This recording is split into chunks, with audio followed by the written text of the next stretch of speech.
Let's get ready to rumble! You don't sack the guy. For like each you spot can't tell for me the that, mate. Yeah, the fans want it. Who cares what the teams think? Frankly, he was like a club legend. He would be my club legend forever. That they're being bullied by the bigger clubs to give in. Great. The What? reason, Starts with an S. Well, it's called Solutions. and these squads have bigger Shocking, depth, mate. so they can Shocking cope with comment. that. But are you? I'm going to disagree. I think you're wrong. Ladies and gentlemen, welcome to the TFF podcast, episode number 9. Oof, almost there on the double digits, not quite yet. Today, me and Morgan are going to take you through some debates. Morgan, what's going on?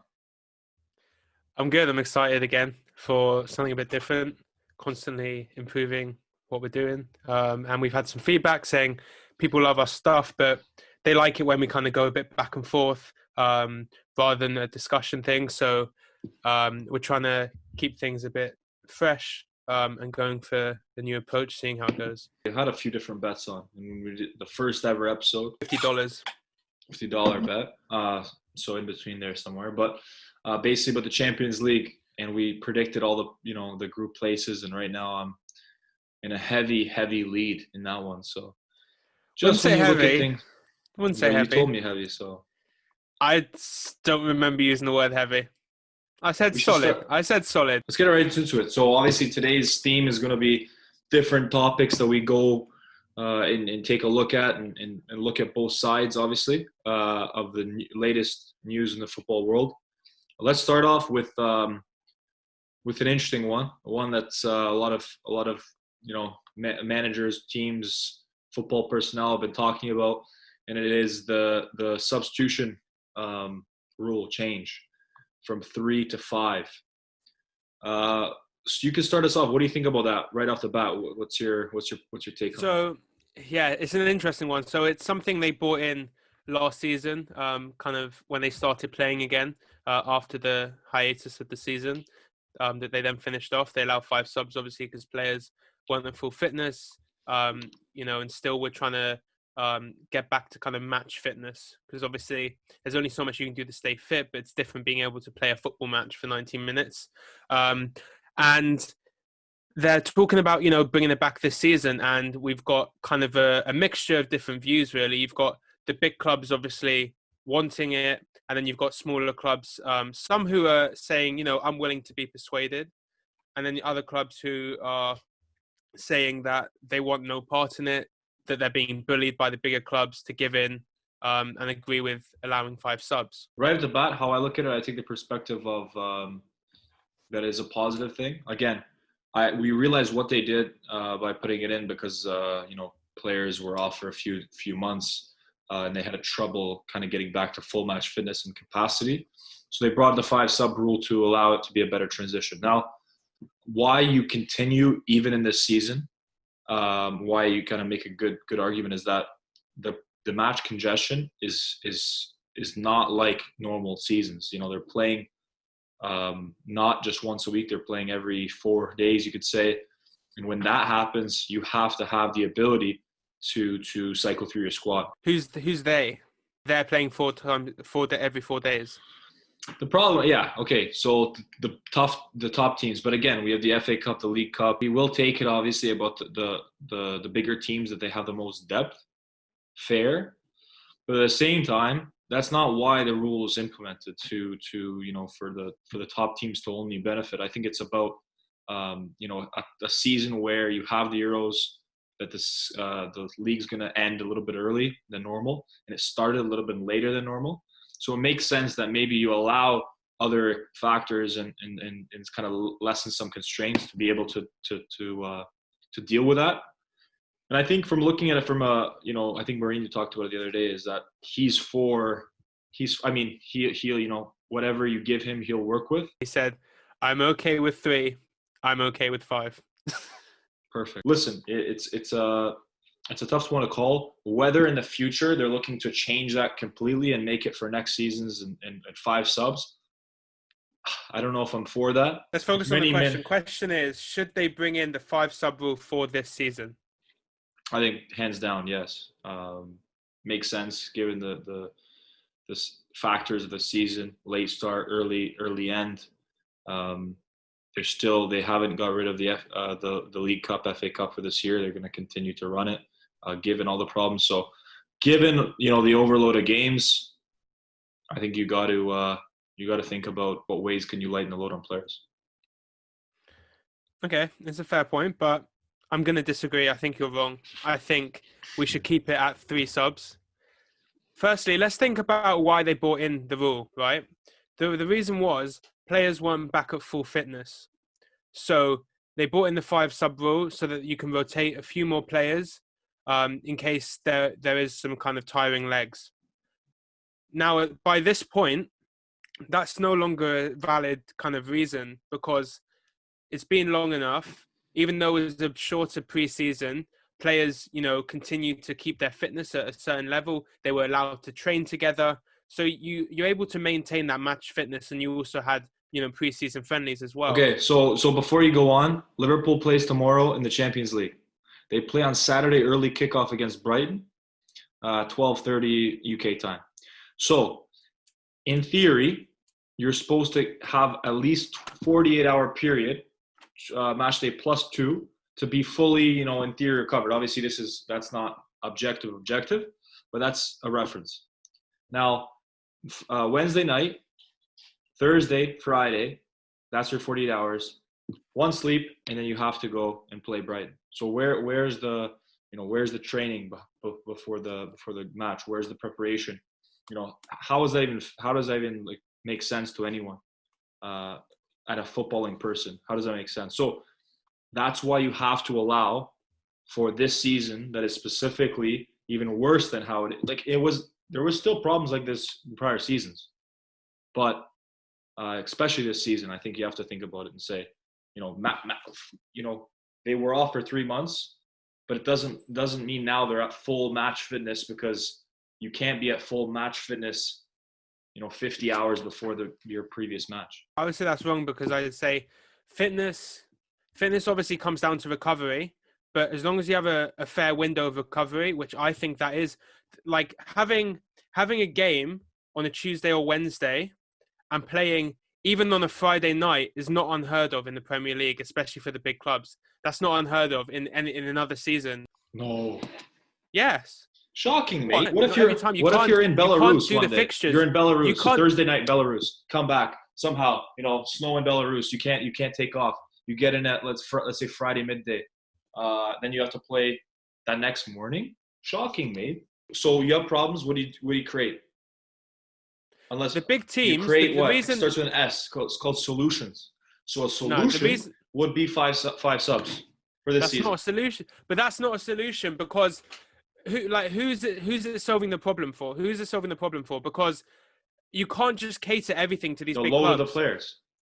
Yeah, but these clubs have dealt with being in multiple competitions. Remember, don't forget as well, like on a normal season, yes, you have the Champions League, but you also have the FA Cup, the League Cup, and the big teams go further in these competitions. So they're used to being in a multitude of competitions that require them. Liverpool have had scheduling problems in the past, like before COVID. That's just part of being a big team.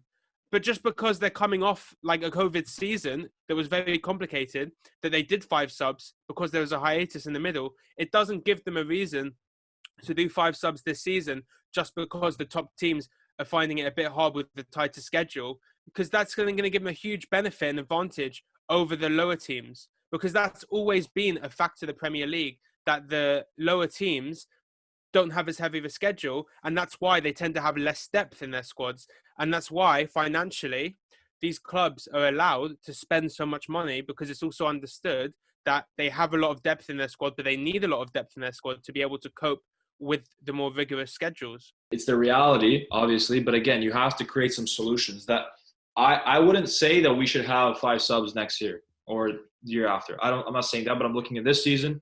It makes sense because it is a certain solution. Maybe not the ideal solution. The ideal solution would be better match day scheduling. And I think Jurgen Klopp talked about it a little bit a few days ago, how the people that make decisions don't seem to be the most competent people in terms of understanding, why does Liverpool have to play in the morning on Saturday? Why? That's like someone. It's like an Everton fan actually made the schedule. Why can't you put a normal time or even late or even Sunday? Yeah, that I understand. Shocking, That's a fair mate. point, but yeah, no, that's a fair point. But I'm just saying, like, that's a separate issue. Yeah, That it's not to doesn't do with affect the this. number. That doesn't affect the number of subs. I just don't think the reason why we had the 5 subs in the first place, I don't think that reason carries over, and that's why I'm against it. And I want to. It's not even about being a Leeds fan, but I think sometimes you have to understand the impact it would have, not just on the big teams, but on the lower teams as well, who don't necessarily use their 3 subs right now. You have to take all teams into consideration.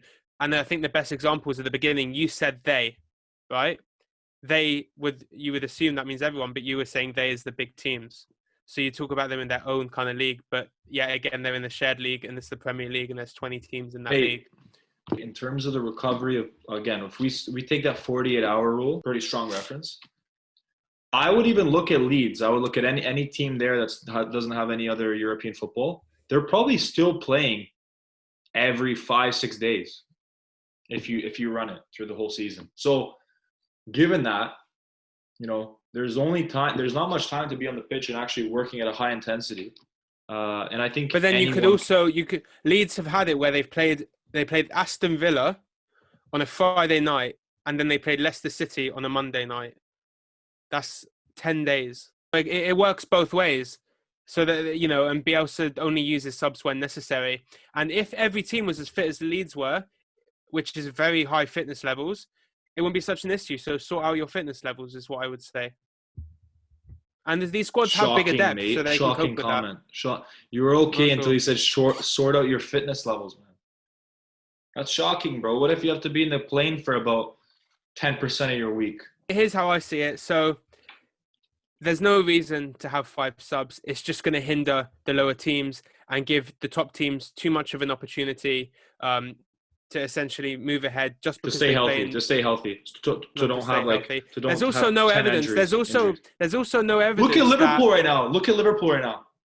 Liverpool just making sure they don't trip on them. The players that are healthy are making sure they're just walking straight and don't injure themselves in the training session. Yeah, but having 2 more subs, but these injuries aren't like stress related. These injuries have happened because either there's Pickford's tackle was terrible. Like Pickford's tackle wouldn't, like the Van Dijk injury, for example, just to give you one example, wouldn't have, like, having 2 more subs wouldn't have changed it.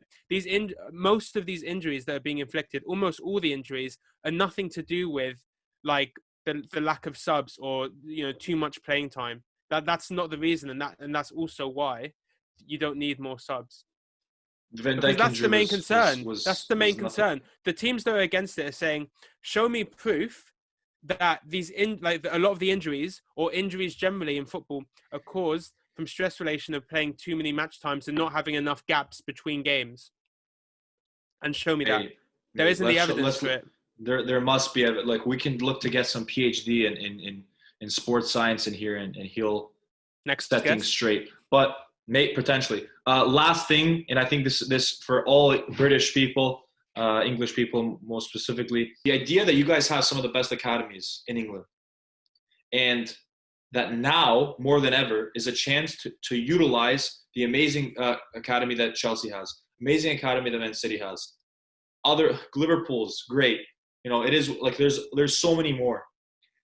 5 subs in a time where you have more injuries, more games than ever, will allow those players, those young players that are not otherwise really getting an opportunity to come in now. Surely that's got to be a positive. And that's mostly English players. We agree on something that, yes, it's a great opportunity for the academy players. I wouldn't take it down that 5 subs argument. I would say, just in terms of rotating the squad, give these players an opportunity. Yeah, and you can rotate the squad more when you have 5 subs. And that's actually for the, No, I'm talking about like starting games. They don't need who starts a game normally? That's real rest. That's real rest. If you miss a game, that's where you're really resting. You're not resting if you're playing 60 minutes still. Your body's still working. That 30 minutes of coming off isn't the game changer. If you want to prevent really stress-related injuries, that's how you do it. You sit out the game. It's that important. You play 60 minutes, it's way less of a load. Okay. If they were rotating more players and saying, like, here we're struggling. Maintaining a hard rate throughout the game, especially getting later in the game, is harder. Takes more of a toll. It's not like 1 minute equals 1 minute of work rate. It gets harder as the game comes on. Maintaining that top level in the 80th minute is not the same as maintaining a top level in the 10th minute. So playing 60 minutes, okay, definitely not the same as playing 90 minutes, which is, again, look at teams that play 120. I mean, this is just an example how tough it is for teams that play 120 minutes. They're exhausted after half an hour more. Listen, I'm for the Brits. I'm for the English young players like we had on. Obviously, Tyrese Fornah. This could, in theory, give players like him a better chance. Okay, listen. Interesting thoughts both ways. Obviously, I just want to close out by saying I think football is not like other sports like basketball, hockey. Fantastic. We have to have that 3. But this season, things are not like normal. Nothing's normal right now. Nothing's ideal. Have the short-term solution. Allow a lighter load for the whole league. Nice and easy. And next season, we continue with 3 to be a little bit more traditional. Let's talk about one other sub-point to that. And it's a good point, I thought, because I believe that there is allowed 7 subs on the bench in the Premier League. 7. Is they should increase that because, and I'll stand behind Mourinho on this point, because what is the point of having what's the benefit in having a maximum 7 players on the bench? Really? Other leagues, 9, 10 allowed on the bench. That's in general, it's better. And I think specifically for the season, if you're going to use 5 substitutions, you should allow the players on the bench to be even bigger. Yeah, of course. If you get 5 subs, then there can be talks of expanding it. That makes sense to have more choice, right? If you're allowed to make 5 subs, but 7 subs is perfectly fine when you can only make 3. Because remember, when a player comes off or is sitting on the bench a lot of the time, and they're not getting being brought on as a sub, it can affect their morale, right? So how about staying in the city and not even traveling with a team and not even in a hotel room, having to stay home? That's even worse. Jesus, that's terrible. You got to tell. So whatever, in your squad you have 22, 23 players. You can only take 18 of them. So what about the other guys? They're just chilling watching the game like me and you on TV. I'd argue otherwise because you know the facts. But then if you're on the bench, you're getting this constant false hope of being let down, hoping to come on being let down. And it's demotivating. If you're not selected for the squad, I'd be like, right, okay, I've got to improve whatever it is you feel you need to improve or what you've been told you need to work on in order to get into the squad. Whereas if I'm on the bench, I'm like, why am I being selected? What is it that's going wrong? That would motivate me. Getting to travel to the games and everything and not being brought on, that would be worse. Mate, if you're being left at being that close at Carrington, if you're being left there, then you're not even close to being on the team.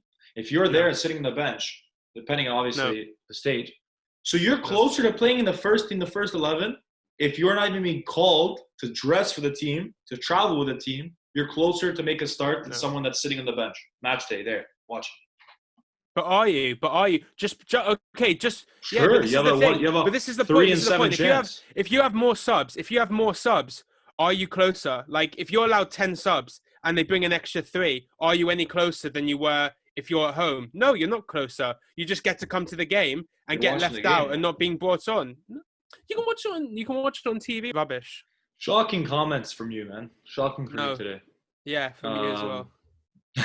Let's talk about something. This is going to be a little bit more quicker. But Pep Guardiola 2-year deal. What's your thoughts on that first and foremost? City that's just coming out now. Signed a 2-year extension, and he'll be at the Etihad. Look, it's a bit stagnant right now in terms of where they were, a couple of years ago, and looking at them now. Somebody would say it's gone downhill, but they still, obviously they want the Premier League, but that Champions League is really what they dream of. That they always, miss the Champions League.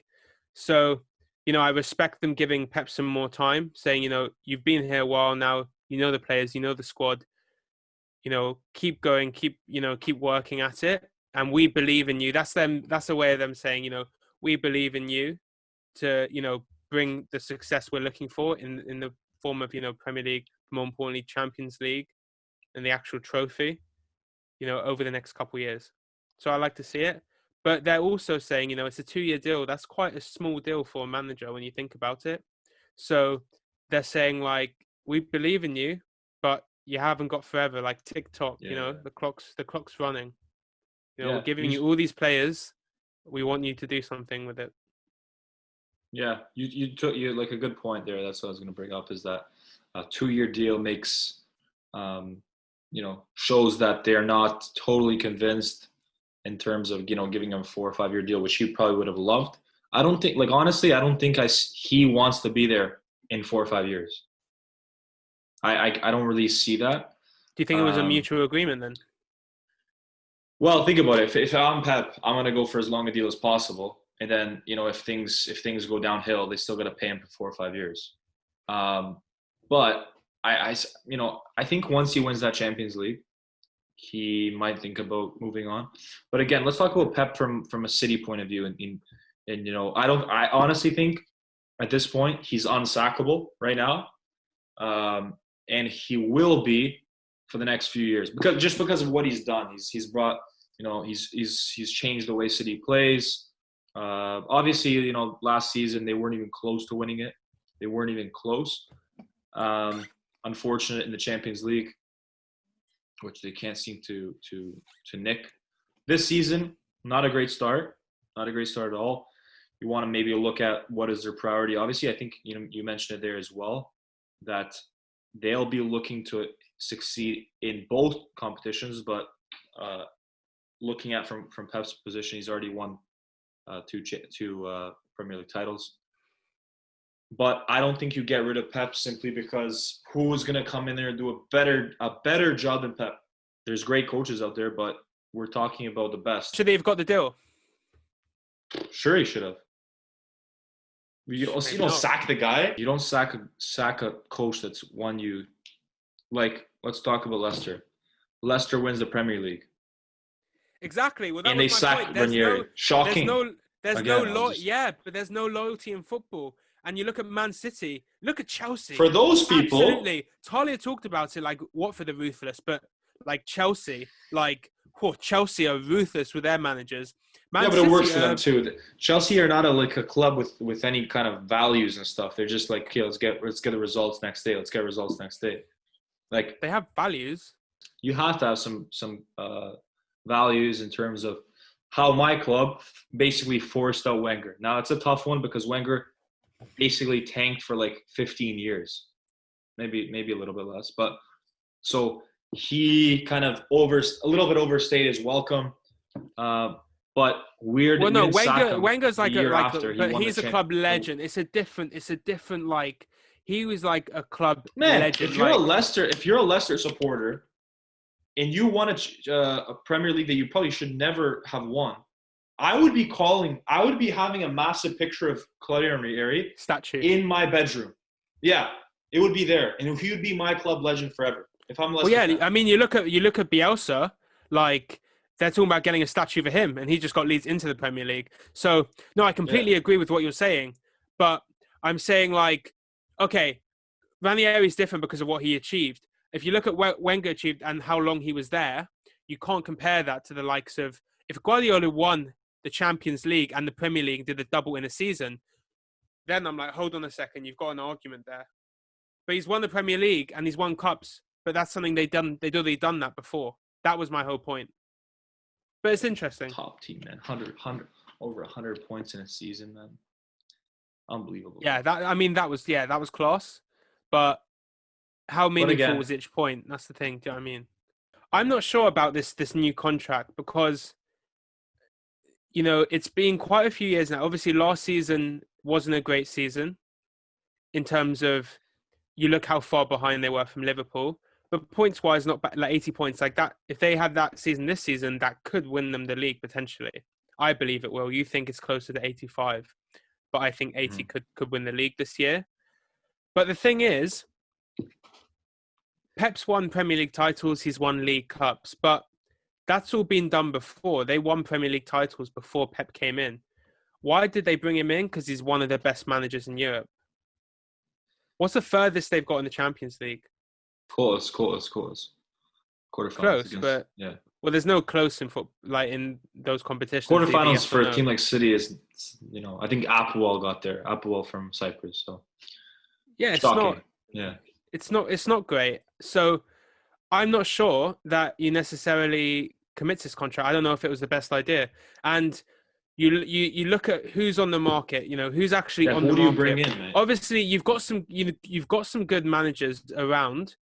Obviously, Leipzig have a really good young manager, and there's a couple others in Europe that are exciting managers who you think about bringing in. But who's actually on the market? Who's available? And the one that screams out to me is Mauricio Pochettino, who has had a lot of media attention about rumors of him joining, 4 miles down the road at Old Trafford. Do I want to let a manager of that quality, given that Pep's not maybe the long term, do I want to give that sort of manager like a chance to go down the road and have success there? Maybe not. Maybe not. So, good point.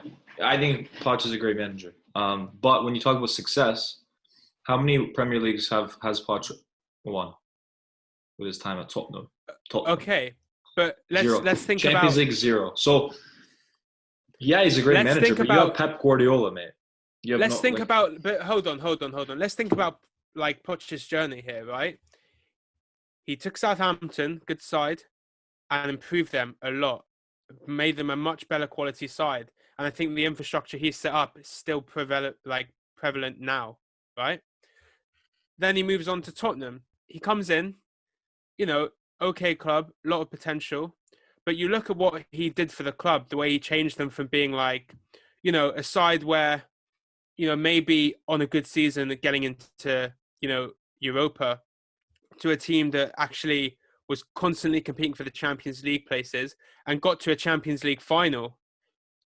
So, you look at that and that's impressive.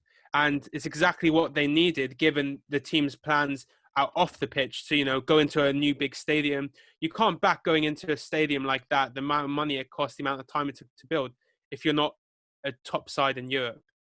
And he's gotten Spurs a lot closer to that goal. Now, I'm not saying they're there, but they're a lot closer. And I think they did a good job, bringing in an experienced manager, Mourinho. But so you look at Poch's journey, climbing up the ranks, Southampton, Tottenham, where next? Right now, for me, Man United, it's a bit of a step down. Obviously, the size of the club, yes. But you look at where the club are at, they're at a rebuilding phase. They need to figure, their stuff out. But a team that would fit the bill for Man United. I think Poch and Man United, I think, would make a lot of sense. And because of what he's done at other clubs, I agree. Yeah, what he can do. But for Poch personally, the development of his managerial career, sure. Is that the best move? No. Maybe going to Man City is that next step up. Going to one of the top teams in Europe, you would argue, but yet who aren't quite showing that equivalent success in the competition. You'd say Man City are one of the top teams in Europe, but yet they're not succeeding in the European competition. So that's, I think, a great next step for Poch, and that's why, in terms of who's on the market, that's why City, I think, should be hesitant before, looking Pep Guardiola. I don't know how far, developed the talks are between Pochettino and Man United. But if I was City, I'd be keeping an eye on that. Because it'd be a shame to let him go to rivals as well. And man, we're talking about a coach that is like walking on a tightrope. Ole Gunnar. Somehow, he's like this. This is how I put him. He's walking on a tightrope, and just as he's basically falling off, somehow a pigeon comes and knocks him back balanced. How he's managed to, I think what are they? They're winning. They're destroying Istanbul Başakşehir as we talk. But man, he's either lucky or there's something. The pigeons are calling for his name because it is unbelievable. Pigeons. Yeah, it's not even like an eagle's coming to pull him up. It's a pigeon. It's a little nudge and he's back. I gave him till I think it was December 28th, 2020, when they're gonna lose to Wolves and he's out. But then again, I don't know. I mean, for me, winning a Champions League with Man United is not the same as winning a and I'm a Arsenal fan. Winning the Champions League with Man United is not the same as Man City. Man Yeah, United but is this one. is my point. Man United are so like Yeah, they're so winning far it. away from that. I mean, you. Like they're I in the know, Champions League but they this year, spend money. They spend the but money. Yeah. Yeah, you yeah, but they never don't know. I mean, spend it wisely. They don't spend it wisely, and we'll have a true. separate debate about that. Hold on, my phone's just ringing. Oh, you're lifting Ollie. Okay, cool. Sorry, it's just the pigeons calling. In my opinion, City has a top manager at Etihad right now. Probably one of the best. We'll be talking for a while. I think it makes sense that at some point, is it this year, is it next year, is it next year, that he will win the Champions League. This is one of the biggest ones that I think is going to be exciting about talking about is Debates, themes, debates, themes. situationals, hypotheticals is probably the best because this is all Hypotheticals. this is all hypothetical, man. But Hypotheticals. is the relegation battle in the Premier League too boring? Can it be innovated? Question mark, question mark. How can we make the Premier League more competitive, more so in the bottom half? Let me present this idea because I love it, right? Okay. I think there's a promotion playoff in the Championship. Why shouldn't there be a relegation playoff? Play out. That's what they call it in other leagues. Playouts. Yeah, playouts. Playouts. But why aren't playoffs called play-ins? Uh-huh. Some people would call it that. I've heard actually some shocking people. How it would work. So the relegation zone where you would potentially go down is 17th to 20th. So if during the season you finish between 17th and 20th, you're in the relegation playouts. I quite like playouts. Now you're saying it. It's got a ring to it. Anyway, so 17th would play 20th and 18th play 19th in a two-legger, same as the playoffs. Yeah. And let's say, so 17th play 20th. So let's say 17th win the two-leg. 17th will go to the final and 20th would then be relegated. Then 18th play 19th. Let's say 19th win that two-legger. 19th would then go into the final. 18th would immediately be relegated. And then you have 17th and 19th playing the final. Will it be at Wembley? Maybe. I think that would be an exciting day out, even though it's like for relegation. But I think it would still make like a good day. You know, day out Wembley. Everything's on the table. You know, you think about like the playoff final being like winner goes up, loser stays. Like that is everything. This is the same. Like loser goes down, and then the winner would stay up. So essentially, the winner of that game stays up in the Prem, and the loser of that game goes down with the other two teams. There'd be a little bit of challenges, I think, there with obviously when you finish the season, then you'd have another 2 match days or 3 match days rather to schedule in. So the why it works, I guess, in the championship is that I think they're basically a week ahead, and they, everything kind of lines up with the Premier League, but the Premier League finishes later. My biggest problem with that is that it doesn't, it could make things a little bit, it allows now 4 relegation zones, which is 1 more, so it's a little bit more exciting. But the problem is, if you finish 20th, even 19th, you don't deserve, like right now, you don't deserve to have a chance at staying up, because that's the reason why football is so unique and traditional, is because it's not like other sports where you can finish last and you'll there the next, and you have the best draft pick the next year. You get judged on a results of 38 games or 46 games, whatever it is. You have to be consistently top. Not like the MLS where you can play 34 games and like you can be 10th position and still somehow get in the playoffs and win the whole cup. That's not really rewarding a competitive season that means so much. From the game on match day 1, match day 7, match day 14, match day 38 is the same importance. You have to be consistent. And I think if you're consistently that shocking for 38 games and you're 20th in the Premier League or even 19th, I don't think you deserve another second chance, because you over 38 games have shown you're not at a level to compete in this league. Now, obviously, I think what you're looking to do there is to make things more competitive at the bottom, which I agree with. I think they should, because 3 teams traditionally is makes a little bit of sense.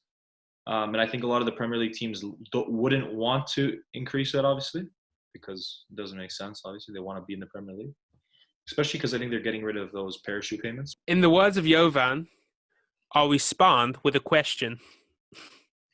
My question is, my accent is terrible, isn't it? Shocking, my question is shocking.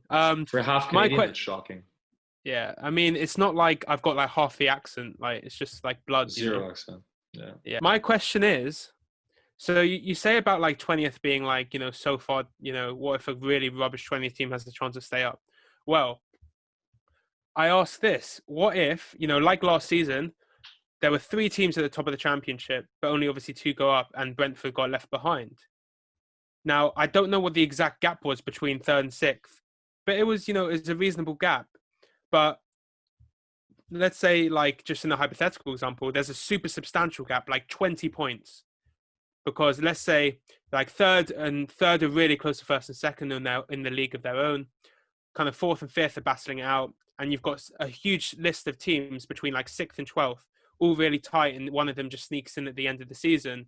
Look at this year. Swansea snuck in on the last day by goal difference because they scored enough goals against, Forest. Yeah, it wasn't against Forest, but Forest. So, like, they scored enough goals and Forest conceded enough goals to basically flip it on goal difference. So it's crazy.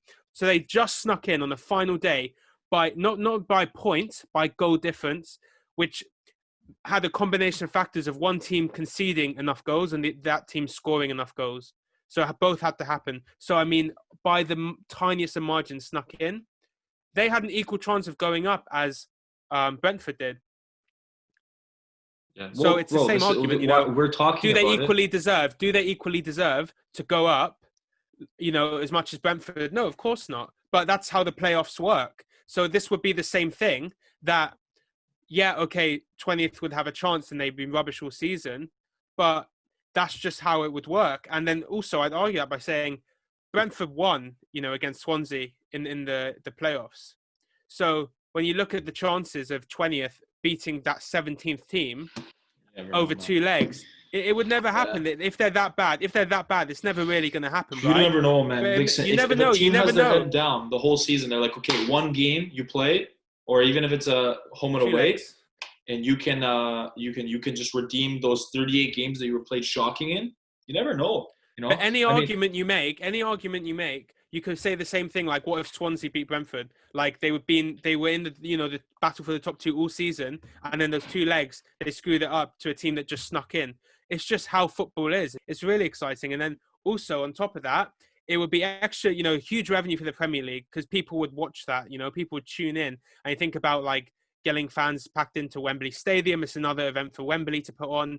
So like you've got that side of it. So on top of that, you then have the fact that so there's still going to be that battle to stay out of the bottom 4. So you don't lose that kind of, if there is a final day battle on the last day, then to kind of add to that, sometimes you don't have an exciting, relegation battle at the end of the season. Some seasons it's just kind of like the 3 teams already confirmed and nothing really happens on the final day. So at least you'd have that to look forward to every season. Okay. Yeah. Listen, overall, I'm not going to try to debuckle your argument too much because got a bit of passion behind it. I'd love to 99% of what you say is right, true. We need to have a more taking the win on this one. Which it watch. It's going to get even better.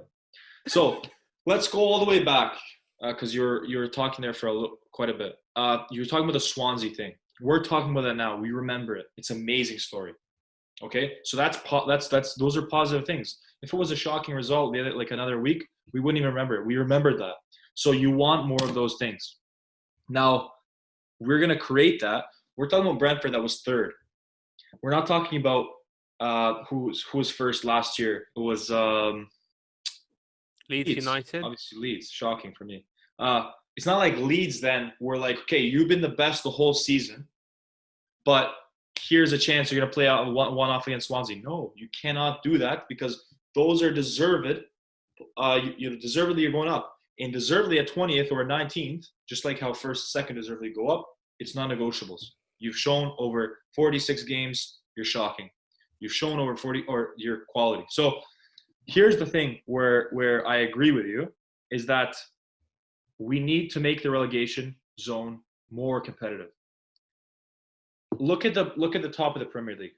You have basically the top, I would put it, the top 10 is always going to be competitive because you have top 4 go to Champions League, 5th, 6th, 7th, most times, unless some random wins the League Cup or the FA Cup, will then compete for a place in Europe. So, and then you have the other ones that just don't make it out in the end of the season. 10 spots or 7 spots, and 10 are in that zone where they can get it. Great. But what about, let's say, 11 down to 15? What are they doing? They're not doing anything. Can we do this? Check. Collecting their lettuce. They're playing. Yeah, they're basically golfing at the end of April rather. Gotta work on their swing though. Let's look at this. Why can't we make the relegation zone not 3, but from 15 down to 20th the whole season?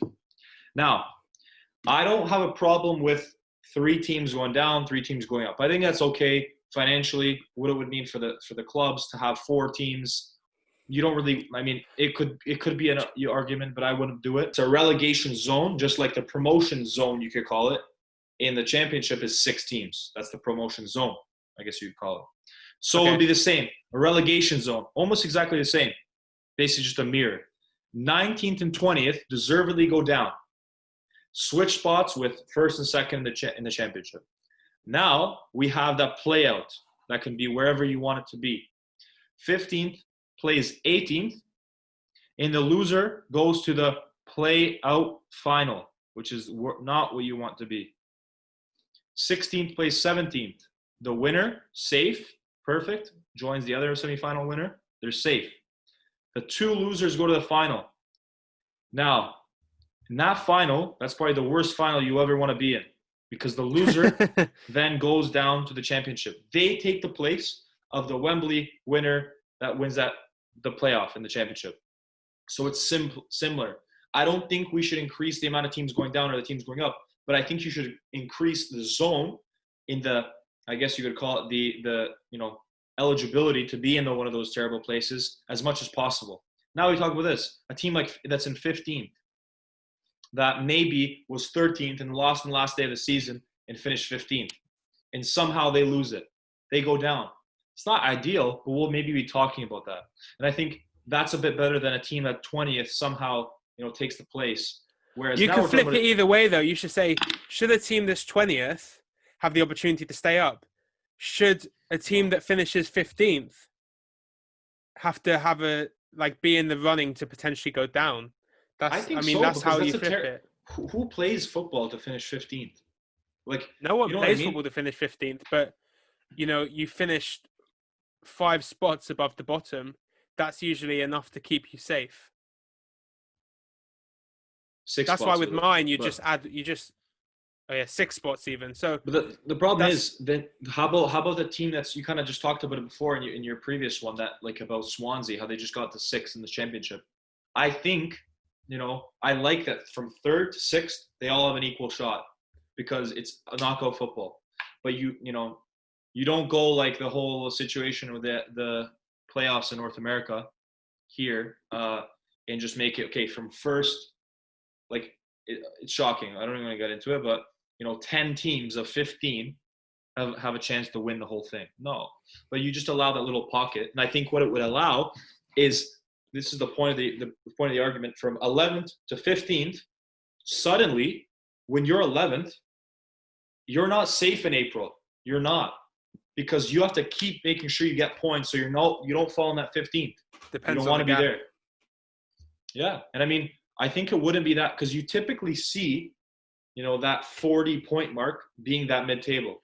So you lose a few, you know what I mean? So I think it could make for some interesting things. I think overall teams wouldn't want it because you don't want to go down. So yeah, but Yeah, but it makes it more exciting. So I think if the fans want it, who cares what the teams think, frankly. But I would say also the only thing is as well, your part of your argument, just part of it. I'm not gonna like completely, but part of your argument was that what are teams in 11th to 15th doing in terms of like, are they actually fully competing? Which is different because in the NBA you had tanking issues where teams would lose on purpose to get draft picks, things like that.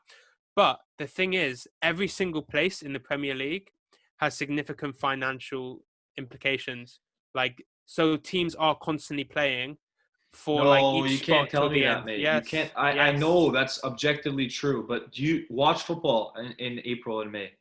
Watch those teams. Like, Yeah, but you don't um, see them resting players and things like that, which is teams that were tanking were like deliberately resting their star players. You don't see that. You don't see that. but trust me. Overall, you want those The only players to argument be I make is from a engaged. fan's perspective. Yeah, it would make it more exciting. I think if you look at it, you can see that teams drop off. No, I think The the teams teams that know still they're safe. compete.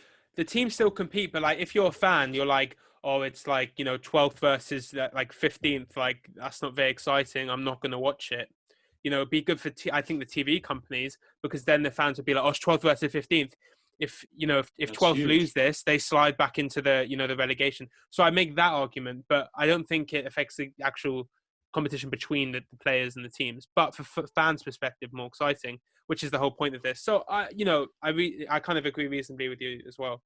There's So reasons for either, if but anyone's it's listening to interesting. this, I think honestly, if everything else we talk about is complete BS, which it might be, this little bit here makes some pretty good sense. And I think Yeah, if someone's watching from the Premier League offices, take some notes because, again, you brought up a good point. If the fans want it, then you should put it in. But yeah. again, Also, like we're not comment also like fans of teams that are going down. Like we're not fans of West Brom.